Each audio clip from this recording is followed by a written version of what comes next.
చాలా చాలా ఎఫెక్ట్ చూపిస్తుంది. ఎందుకంటే ఇప్పుడు కాశీలో చాలా నిష్టగా చేసే అఘోరాలను కూడా నమ్మరు జనం.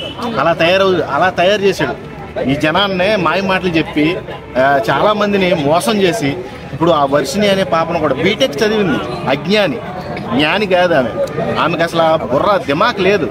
దిమాక్ ఉంటే ఆడితో ఎందుకు వెళ్తాం నాకు అర్థం కాదు. దొంగని అందరూ కూడా మీడియా అంతా కూడా మొత్తుకుంటుంటే అతనితో వెళ్ళిపోవడానికి సిద్ధమైపోయింది, తాళి కట్టించేసుకుంది, పెళ్లి కూడా చేసుకుంది. మరి ఏం చూసి చేసుకుందో నాకు ఇప్పటికీ అర్థం కావట్లేదు. ఇలాంటి అజ్ఞానం ఉండబట్టే ఇంకా అందరూ కూడా అమాయకత్వంలో ఉండి అందరిని నమ్మేవలసి వచ్చిన పరిస్థితి వస్తుంది. అఘోరా అనే ముసుగులో వచ్చి అందరిని కూడా బకరాలను చేసాడనమాట. జనాల పట్ల ఎటువంటి సానుకూలత, ఇటువంటి గౌరవం, ఇలాంటి ఓట్స్ అన్నీ ఏమీ లేవు. అఘోరా అనే ముసుగులో అందరిని కూడా మాయ చేయడమే అతని పని. అతను బ్యాంక్ బ్యాలెన్స్ని పెంచుకోవడానికే ఈ అఘోరీ వేషం వేశాడు.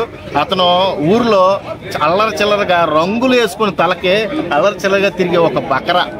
ఆ బకరానే ఊర్లో అందరూ కూడా కొన్ని సిచ్యువేషన్లో బయటకు తరివేస్తే ఈ అఘోరా వేషం వేసుకొని అందరినీ మాయ చేయడానికి సిద్ధమైపోయాడు. అంటే ప్రపంచం మీద కక్ష కట్టినట్టు ఉన్నాడు. మన భారతదేశాన్ని ముంచేసి ముందు తర్వాత ప్రపంచ దేశాలను ముంచేద్దామన్న ప్లాన్లో వచ్చిన ఒక తీవ్రవాది, ఉగ్రవాది.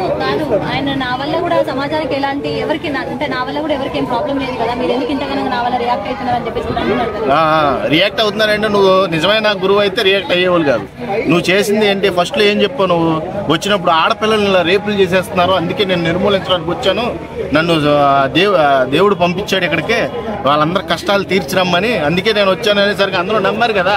అప్పుడు నువ్వేమన్నా ఇంకో మాట కూడా, నేను చాలా దీక్షలో 14 సంవత్సరాలు దీక్ష చేసి ఈ కామ వాంఛల మీద నాకు ఎటువంటి ఫీలింగ్స్ లేకుండా నేను అణుచుకున్నాను అన్న వాడివి ఈ రోజున పెళ్ళిళ్ళు ఎందుకు? నీకు పెళ్ళిళ్ళు చేసుకోవాల్సిన అవసరం ఏముంది?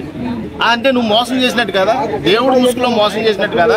నా గురించి ఈ రోజు మాట్లాడకుండా అంటున్నావు. నువ్వు మాట్లాడకుండా చెయ్యాలంటే ఫస్ట్లో నువ్వు ఎలా ఉన్నావు అలాగే ఉంటే ఈ రోజు నిన్ను కూడా అలాగే చూసేవాళ్ళు.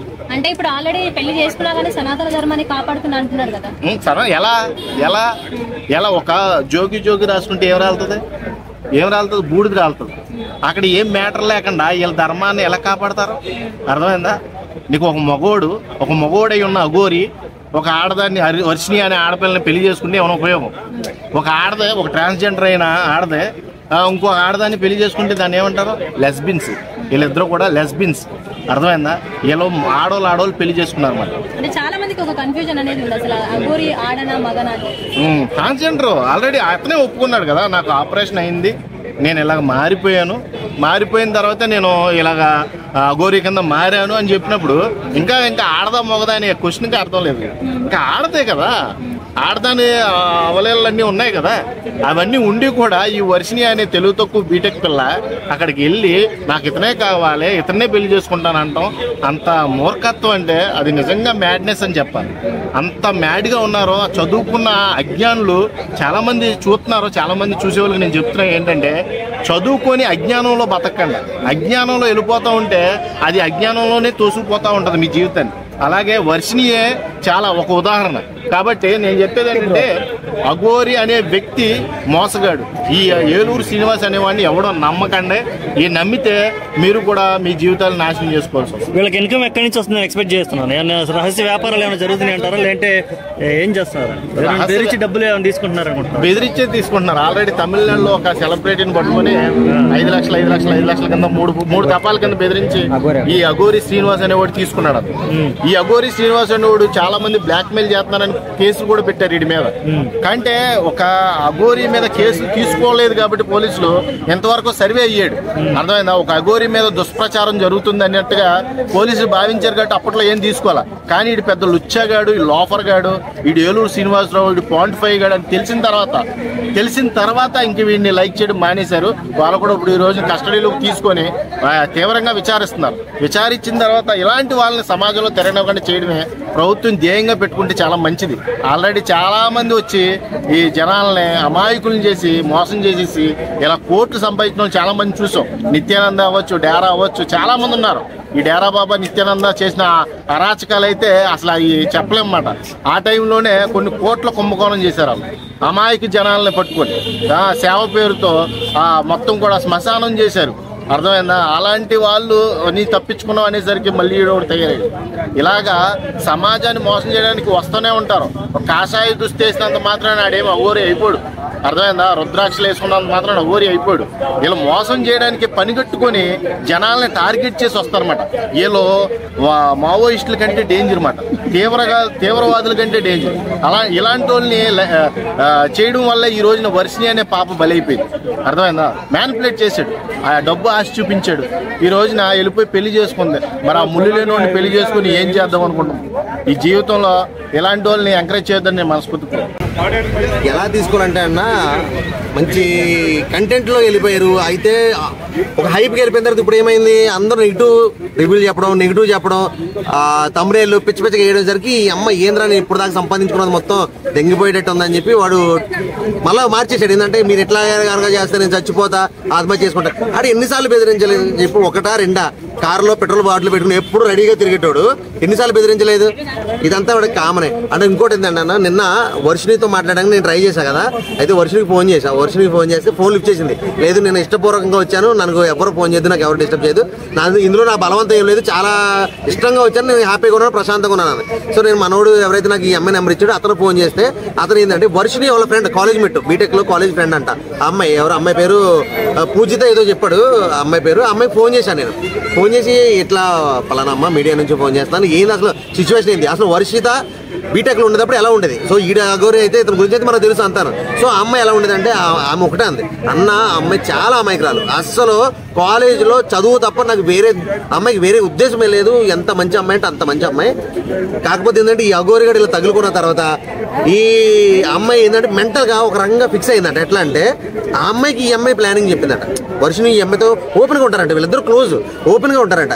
ఏం లేదే, నేను ఒకటి అనుకుంటున్నాను, వాడు ఏంటంటే వాడి దగ్గర చాలా డబ్బులు ఉన్నాయి, వాడు ఖర్చు పెడతాడు, సో వాడితో ఉండడం వల్ల నాకు పోయేది ఏం లేదు, సో వాడితో నేను ఫ్రెండ్షిప్ చేసి వాడి దగ్గర నుంచి ఎంతో కొంత లాకుండా నా ఫ్యామిలీకి సెట్ అవుతుంది. నా అన్నలు కూడా ఖాళీగా ఉన్నారు, ఏ ఉద్యోగం లేదు, సో నా ఫ్యామిలీ కొంచెం సెట్ చేసుకుంటాను నేను. ఇదే అట్లా పద్ధతి కాదు కదా, అది కరెక్ట్ కాదు కదా. ఏంటంటే ఏమవుతుంది ఇప్పుడు, ఆడి దగ్గర ఏమీ లేదు, నేను ఆడుతూ ఉన్నా కూడా నాకు పోయేదేం లేదు.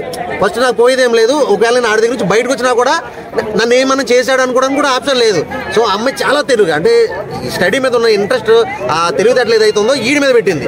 సో ఈ అమ్మాయి చెప్తుంటే నాకు దిమ్మ తిరిగిపోయింది, నాకు ఫీజులు ఎగిరిపోయింది.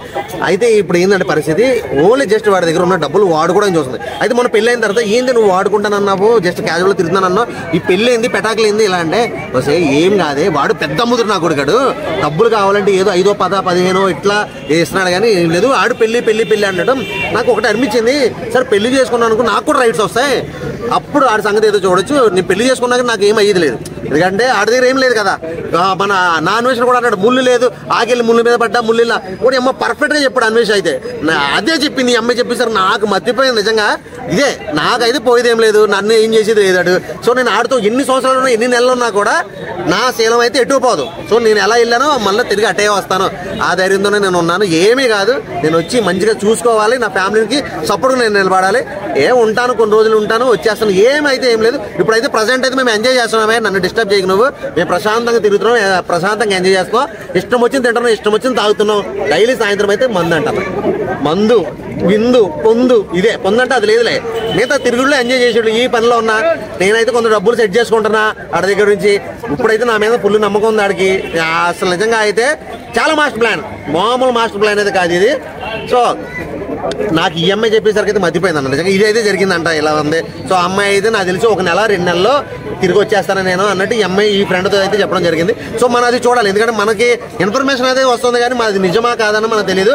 నాకైతే ఏంటంటే వింటుంటే నాకు ఇది నిజమే, అమ్మాయి అంత కాన్ఫిడెన్స్ అన్న ఇట్లా జరుగుతుంది అన్న, అమ్మాయి అసలు ఇంత తెలివితేటలు ఎట్లా వచ్చినా నాకు అర్థం కాలేదు. స్టడీలో అయితే మాత్రం చాలా తెలివితేటలు ఉంటాయి కానీ ఈ విషయంలో ఇంత మెచ్యూర్గా ఎలా ఆలోచిందో నాకు అర్థం కాలేదు. కానీ సో ఇదైతే డిసిషన్ అయితే తీసుకుంది. నా పేరైతే చెప్పొద్దన్నా, అది అమ్మ నీ పేరు చెప్పినా కానీ అలాంటి పేర్లు చాలా మంది ఉంటాయి, సార్ నువ్వేం టెన్షన్ పడకు అని చెప్పేసి నేను, ఎందుకంటే మన పబ్లిక్ మన ప్రజలకు తెలియాలి సార్ ఏం జరుగుతుంది ఏంది. సో ప్రతిరోజు ఏంటంటే వాళ్ళు ఏంటి, ఎలా ఎందుకు వెళ్ళారు ఏంది, అసలు అమ్మాయిని బలవంతంగా లేపుకెళ్ళిపోయాడా, లేకపోతే ఏదైనా మందు పెట్టాడా, ఇది పెట్టాడా, అది పెట్టాడా, ఇవన్నీ కాదన్న. ఆ అమ్మాయి అయితే ఒక ప్లానింగ్తో, ఒక ఇదితో వెళ్ళింది. సో ఖచ్చితంగా అయితే ఒక 1 month 1.5 month తిరిగైతే వచ్చేస్తాను, మా ఊళ్ళో అంతా జాగ్రత్త. ఇదే అంటే మరి ఇదే మాట మీ అమ్మ మీ నాన్నలు చెప్పొచ్చు కదా. వాళ్ళు చాలా ఏడుస్తున్నారంటే వద్దు వాళ్ళు చెప్తే వాళ్ళు అర్థం చేసుకునే మైండ్ లేవు వాళ్ళకి. వాళ్ళు ఇవన్నీ వద్దు, అలాంటి మనకి ఏం వద్దు అని చెప్పేసి అంటారు. సో ఇది మనం మళ్ళీ వాళ్ళు ఎవరికైనా చెప్పానంటే నా మాస్టర్ ప్లాన్ మొత్తం పోయింది, అరే నా మీద బ్యాడ్ ఒపీనియన్ వచ్చింది, ఎవరికి తెలియకూడదు. సో నా పనిలో నేనున్నా, నువ్వు కూడా ఎవరికి చెప్పకు అని చెప్పి అమ్మాయి చెప్పింది. నేను చాలా రిక్వెస్ట్ అంటే మన చాలా నీట్గా నేను అమ్మాయితో ఎలా మాట్లాడాలో అలా మాట్లాడాను. సో ఆమె అయితే ఎవరికి చెప్పనమ్మా, ప్రామిస్ తల్లి అంటే ఇవన్నీ చెప్పింది అన్న నిజంగా. కానీ నేను ఎందుకు చెప్తున్నానంటే వాడి క్యారెక్టర్ ఏంది, ఈ అమ్మాయి క్యారెక్టర్ ఏంది. సో వాళ్ళిద్దరికి ఇద్దరే, ఎవరిని తప్పు పట్టకూడదు, ఇద్దరు అనుకోవాలి. సో ఆడేందంటే ఆడ అవసరం కోసం వాడున్నాడు, ఈ అమ్మాయి అవసరం కోసం ఈ అమ్మాయి ఉంది. కాకపోతే ఇక్కడ జనాలు ఏంటంటే ఏంద్ర ఇది ఇదని మనం అనుకుంటున్నాం, కానీ ఏం లేదు. వాళ్ళిద్దరు ప్రశాంతంగా ఎంజాయ్ చేసుకుంటున్నారు. ఇప్పుడైతే ప్రజెంట్ ఎంజాయ్మెంట్లో ఉన్నారన్న వాళ్ళైతే ప్రజెంట్. సో కొన్ని రోజులు అదే కదా నేను చెప్పేది. నాకు కూడా ఒక లవర్ ఉంది, ఆడలో ఉన్నాయని మొగడు ఫీలింగ్సే కదా.